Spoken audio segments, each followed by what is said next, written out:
Word नहीं क्या मैं कर्टन उसके नमस्कार बच्चों, आज हम कक्षा 8 में अध्याय नंबर 17 का आरंभ करने जा रहे हैं, जिसका नाम है अशुद्ध वाक्यों का संशोधन। संशोधन का अर्थ है किसी चीज को सही करना, उसके विकृत या बिगड़े हुए रूप को सुधारना। हम जानते हैं कि कभी कभी सामान्य बोलचाल की भाषा में वर्तनी संबंधी अशुद्धियां रह जाती हैं। ठीक उसी प्रकार वाक्य की रचना करते समय भी व्याकरणिक अशुद्धियां रह जाती हैं, यानी कई बार हम व्याकरण के आधार पर वाक्यों का प्रयोग, उसकी रचना गलत कर देते हैं।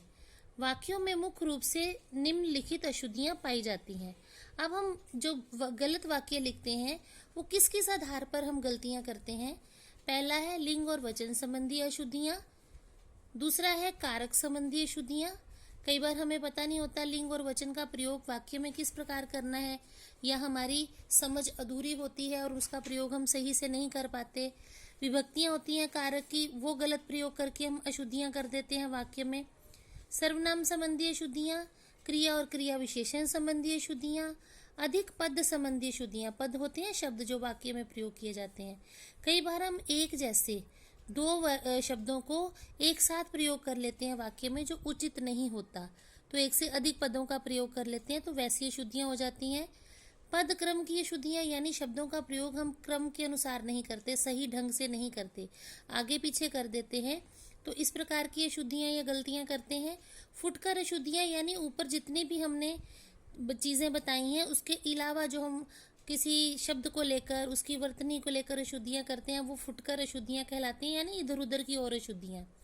आइए हम अध्ययन कर अशुद्धियों को दूर करें। अब हम इन अशुद्धियों को कैसे सुधार सकते हैं उसके लिए जानते हैं। सबसे पहले लिंग तथा वचन संबंधी अशुद्धियां कौन कौन सी होती हैं। देखिए, पहला ये कॉलम जो है इसमें अशुद्ध वाक्य है, यानी इसमें वाक्यों में गलतियां हैं, और इस कॉलम में हमने शुद्ध वाक्य यानी गलतियों को सुधार कर संशोधन करके वाक्य लिखे हैं। तो हम संशोधन किस किस आधार पर करते हैं लिंग और वचन में, पढ़ते हैं। ये कवित्री विद्वान है। अब देखिए, ये जो विद्वान शब्द है ये पुरुष के लिए प्रयोग किया जाता है। कवित्री जो है स्त्री जाति है, महिला है, तो महिला के लिए विद्वान शब्द नहीं विदुषी शब्द का प्रयोग होता है। तो ये हमारी त्रुटि है, इसका संशोधन हमने किया, ये कवित्री विदुषी है। अगला देखते हैं, अध्यापक ने पुस्तक पर हस्ताक्षर कर दिया है। ठीक है, अब हस्ताक्षर कर दिया है ये शब्द जो है रचना के आधार पर ये वाक्य गलत है। अध्यापक ने पुस्तक पर हस्ताक्षर कर दिए हैं, क्योंकि हस्ताक्षर को हम बहुवचन में प्रयोग करते हैं। गलत वाक्य ऐसा होता है, रामायण सीरियल 90 दिन तक चला। रामायण सीरियल 90 दिनों तक चला। अब देखिए, 90 जो है बहुवचन है, एक दिन होता है, लेकिन एक से अधिक संख्या में वो जो दिन कहेंगे वो बहुवचन में हो जाएंगे, तो यहाँ 90 दिनों आना चाहिए, ना कि 90 दिन।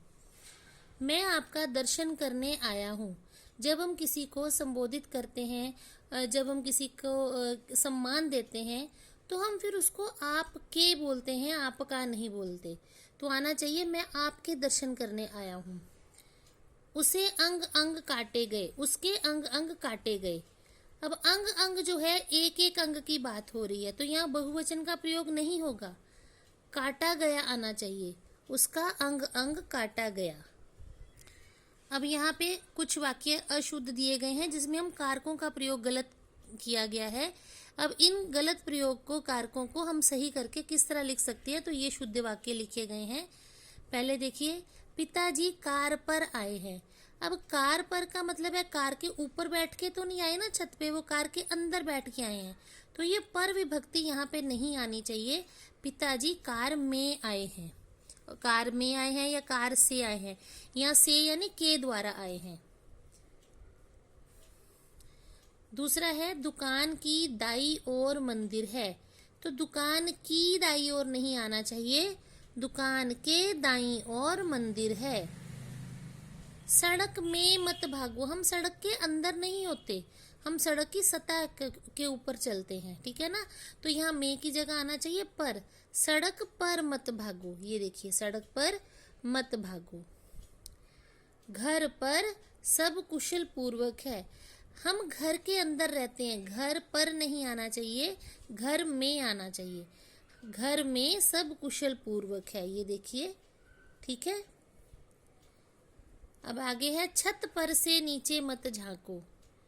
छत के ऊपर से, छत के ऊपर से तो ऊपर हम होते हैं, या छत पर से जो शब्द है इसका अर्थ है ऊपर, तो इसको हम पर शब्द नहीं लिख सकते, यहाँ आना चाहिए छत से नीचे मत झांको, ठीक है।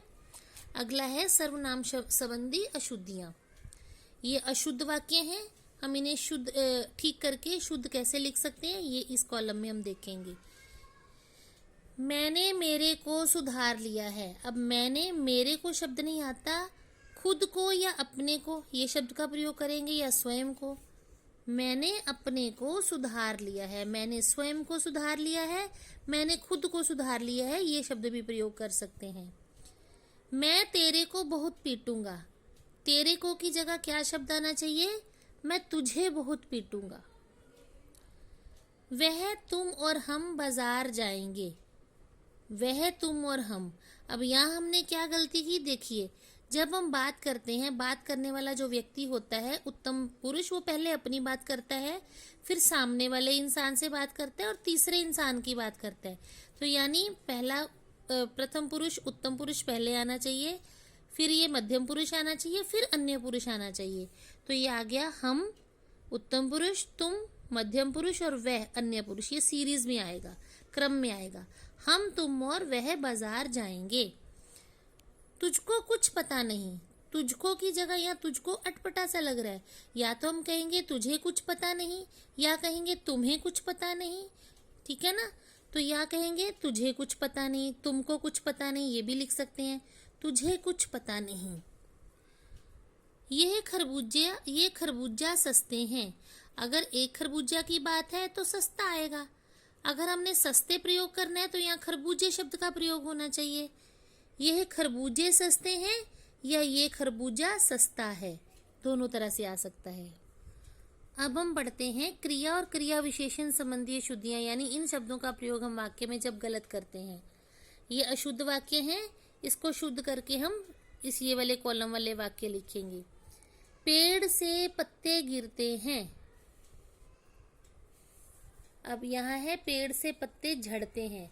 तो यहाँ जो गिरते शब्द है वो गिरने के लिए किसी चीज के ऊपर से गिरे नहीं है, वो झड़ते हैं, पेड़ पर से झड़ते, जैसे दांत झड़ते हैं, हमारे दांत टूटते हैं, हम ये जब गिर जाते हैं तो हम ये नहीं कहते दांत गिर गया, ये शब्द बोलते हैं दांत झड़ गया। तो हर एक शब्द के लिए, हर एक क्या कहते हैं, क्रिया के लिए अलग शब्द होता है जो सही जगह हमें प्रयोग करना पड़ता है। तो पत्तों का गिरना नहीं होता, पत्तों का झड़ना शुद्ध होता है। अपने से बड़ों की श्रद्धा करनी चाहिए, ठीक है। अब यहाँ ये शब्द जो है अटपटा है, यहाँ होना चाहिए अपने से बड़ों पर श्रद्धा रखनी चाहिए। की श्रद्धा करना नहीं होता, पर श्रद्धा रखना होता है, ठीक है। मिठाई वाले की मिठाई हाथ हाथ बिक गई। हाथ हाथ शब्द गलत है, यह शब्द आना चाहिए हाथों हाथ। मिठाई वाले की मिठाई हाथों हाथ बिक गई। जब से शादी हुई मेरी तकदीर टूट गई। अब तकदीर टूटती नहीं, फूटती है, और मेरी शब्द यहाँ नहीं आएगा, तो आना चाहिए जब से मेरी शादी हुई, या फिर जब से शादी हुई मेरी तकदीर फूट गई। जब से शादी हुई मेरी तकदीर फूट गई। दीवार पर नहीं थूको। तो ये शब्द यहाँ ऐसे नहीं आएगा, यहाँ नहीं की जगह आएगा मत या न। दीवार पर मत थूको। अधिक पद संबंधी अशुद्धियां। मेले में कोई लगभग 50 कर्मचारी थे। अब यहाँ शुद्ध वाक्य है, मेले में कोई 50 कर्मचारी थे। जब हम गिनती बता रहे हैं तो लगभग शब्द का इस्तेमाल नहीं आता, ठीक है। अगर हम ये कहते हैं कि लगभग 50 से अधिक कर्मचारी थे तो कोई हमें पता नहीं, लेकिन जब हम अंक बता रहे हैं 50 का तो फिर लगभग शब्द का प्रयोग नहीं करेंगे। पहाड़ों पर कई दर्शनीय स्थल देखने योग्य हैं, ठीक है ना। पहाड़ों पर कई दर्शनीय स्थल हैं। अब यहाँ क्या गलती है, दर्शनीय का अर्थ ही देखने योग्य होता है।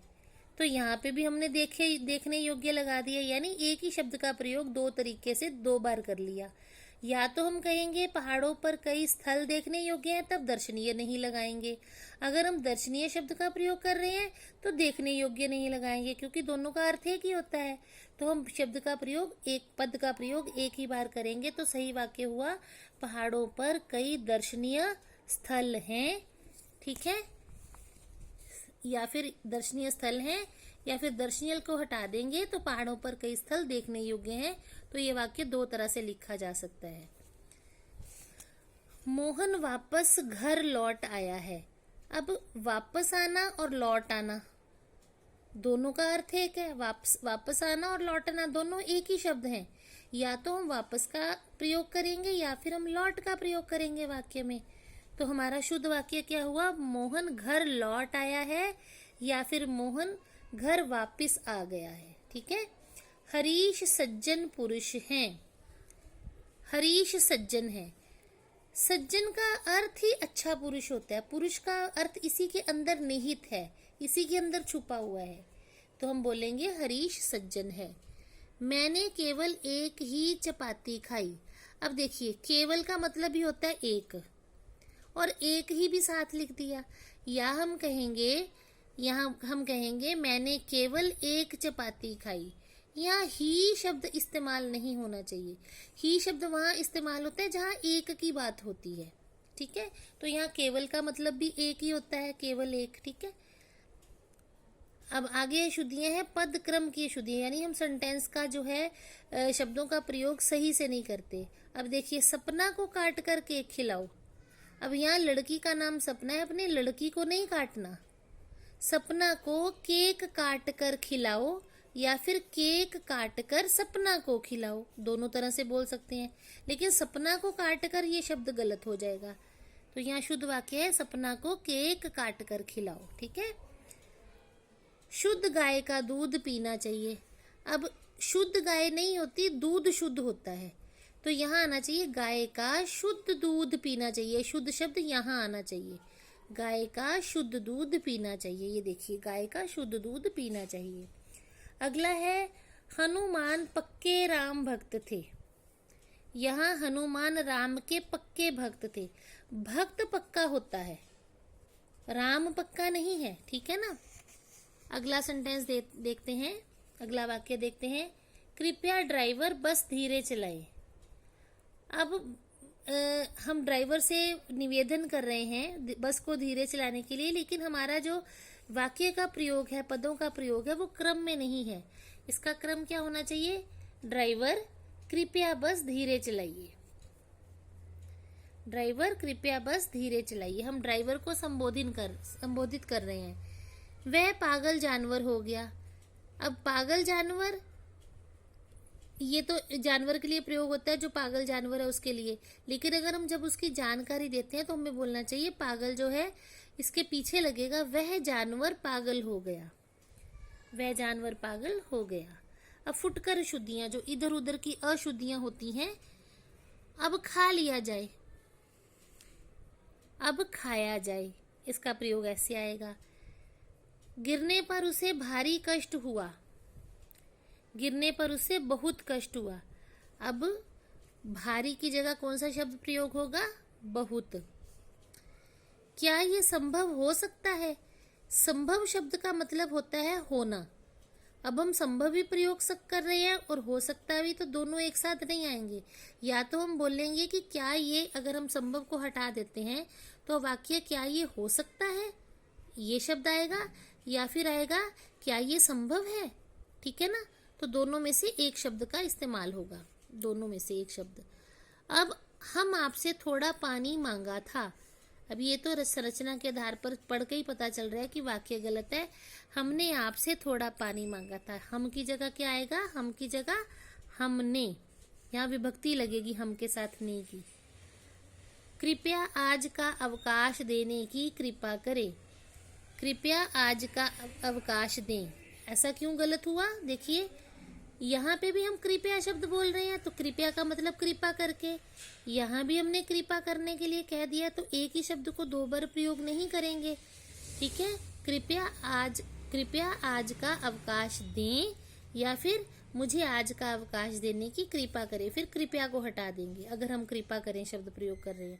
तो इस तरह के वाक्यों को हम संरचना के आधार पर जो अशुद्ध वाक्य होते हैं, हम उन्हें ध्यान रखकर शुद्ध वाक्यों की संरचना का प्रयोग करें तो हमारी भाषा में सुधार हो सकता है, मौखिक रूप में भी और लिखित रूप में भी। उम्मीद है ये पाठ आपको समझ में आ गया होगा।